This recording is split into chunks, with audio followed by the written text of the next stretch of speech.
Alors là, les amis, je crois qu'on a touché le fond de l'immondice, vraiment. On est arrivé au plus bas de ce qui se fait dans l'humanité. En tout cas, un des trucs qui se fait au plus bas de l'humanité, parce qu'il y en a beaucoup. L'humain a quand même beaucoup de mal en lui. Mais ici, vous allez voir dans cette vidéo, on va parler d'un sujet qui est quand même très tendu, même vis-à-vis des algorithmes. Alors c'est pour ça que je vous demanderai de bien vouloir liker la vidéo, la partager, la commenter avec un petit commentaire, un petit boost si c'est possible. On va parler de la situation de l'avortement au Massachusetts. Ils viennent de voter une loi qui autorise l'avortement jusqu'au terme. Oui, oui, vous avez bien entendu, jusqu'au terme, jusqu'à l'accouchement. Typiquement, imaginons ton bébé devait naître, je sais pas moi, le 14 août. Eh bien, le 13 août, tu peux avorter. Même le 14 au matin, tu peux avorter. Ils viennent de légaliser ça. Et je vous jure que c'est pas faux, c'est vrai. Ils sont complètement timbrés, hein. Mais vraiment. Alors le Massachusetts est un département, enfin comment dire, un État aux États-Unis qui est particulièrement franc-maçonnisé, vraiment au plus haut point. Mais alors là, on a quand même dépassé un cap. Bref, on va en parler, c'est parti.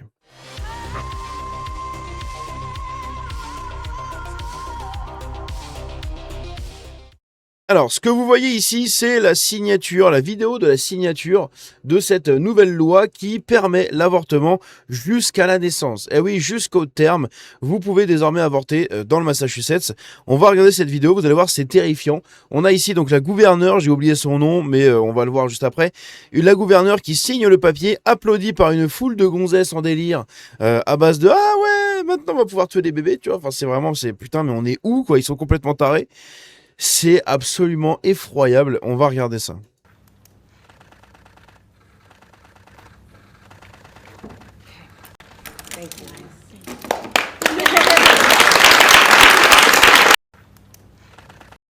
Elles sont complètement folles.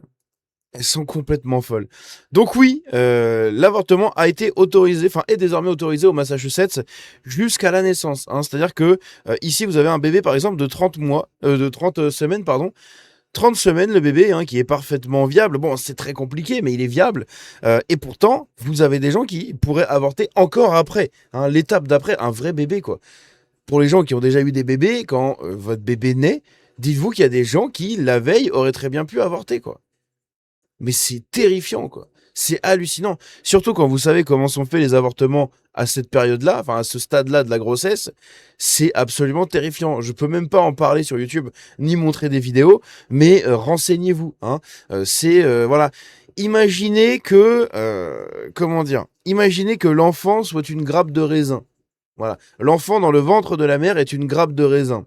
Eh bien, les avortements à ce stade-là de la grossesse, donc jusque plus tu avances, plus c'est pire c'est, mais en gros, passer les 24 semaines euh, où en général c'est prévu pour être avorté, etc., dans certains cas les plus graves, les plus je sais pas quoi, bon bref, des vertes et des pas mûres, eh bien, passer ce truc-là, imaginez que votre bébé est une grappe, eh bien, vous allez avoir le chirurgien, l'avorteur, comme on l'appelle, un sacré prénom. À l'époque, il y avait les bourreaux, maintenant il y a les avorteurs. Eh bien, cette personne, du coup, va enlever, raisin par raisin, voilà, tout ce qu'il y a sur la grappe, et au bout d'un moment, il aspirera le reste. Et oui, vous avez compris, c'est littéralement, clac. Imaginez un monsieur patate, voilà, l'enfant est un monsieur patate, eh bien, on va enlever le bras, on va enlever la jambe, on va enlever tout ce qui dépasse, et à la fin, on aspire le reste. Voilà comment sont faits les avortements à ce stade-là de la grossesse. C'est absolument terrifiant. Et c'est ce que vient de signer la gouverneure démocrate, donc Maura Healey, ou Healey, ou je sais pas. Et donc ici, on a Montjoie Saint-Denis, un compte que je vous invite à suivre sur les réseaux que j'aime beaucoup. Je suis pour ses publications. Il nous montre ici l'implantation de la franc-maçonnerie au Massachusetts remonte au 30 juillet 1733. Et oui, comme je l'ai dit, le Massachusetts qui est tout simplement dans l'un des États, on va dire les phares de l'indépendance américaine et de la franc-maçonnerie, comme c'est étrange. Bref, ce jour-là, du coup, Henry Price, nommé grand maître provincial par la Grande Loge d'Angleterre, fonde à Boston la première loge officielle d'Amérique du Nord, la St. John's Lodge, ainsi que la Grand Lodge of Massachusetts, la plus ancienne instance maçonnique de l'hémisphère occidental. Hein, c'est magnifique. Et qui est toujours en vigueur actuellement, hein, quasiment. Enfin, non, pas quasiment, qui est toujours en vigueur.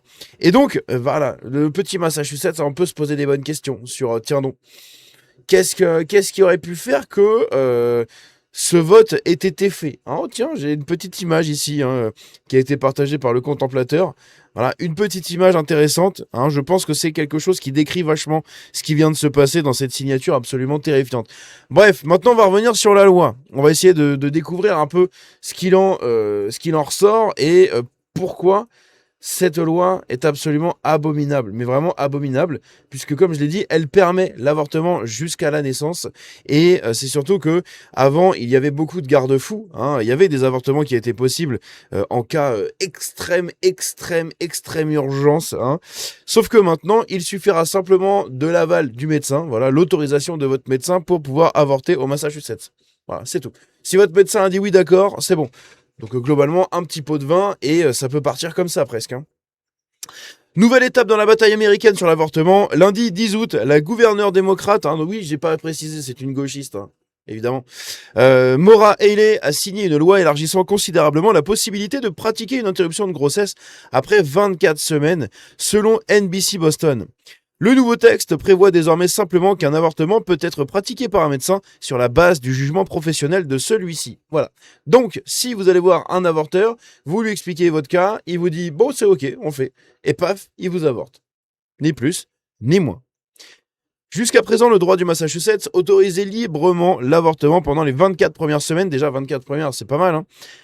C'est vraiment pas mal. Au-delà, un médecin devait pouvoir justifier l'intervention par plusieurs circonstances prévues par la loi, notamment la nécessité de préserver la vie, évidemment la santé physique et mentale de la patiente, une anomalie fétale létale ou encore l'impossibilité probable pour le fœtus de survivre durablement hors de l'utérus. Donc ça, c'était les cas extrêmes, hein, qui sont quand même assez rares. Ils sont courants, enfin, ça existe, mais c'est quand même des cas extrêmes, hein, c'est pas la grande majorité des cas. C'était les cas dans lesquels on pouvait avorter au-delà des 24 semaines de grossesse. Eh bien, ces critères disparaissent désormais du texte. La loi ne fixe donc plus, après 24 semaines, une liste précise de situations médicales permettant l'intervention et ne prévoit pas non plus de nouvelles limites gestationnelles explicites. C'est sur ce fondement que les opposants au texte affirment qu'il pourrait permettre des avortements, je vais y arriver, jusqu'à un stade très avancé de la grossesse, voire jusqu'à la naissance. Il y en aura, c'est sûr et certain, il y en aura. Il faut préciser que la formule avortement jusqu'à la naissance, largement employée par les associations pro-vie américaines, ne figure pas dans la loi elle-même. Celle-ci s'en remet au jugement professionnel du médecin. Seulement un verrou de plus à sauter. En fait, le fait que ça revienne uniquement au jugement du médecin, c'est pas assez. On joue avec la vie, là.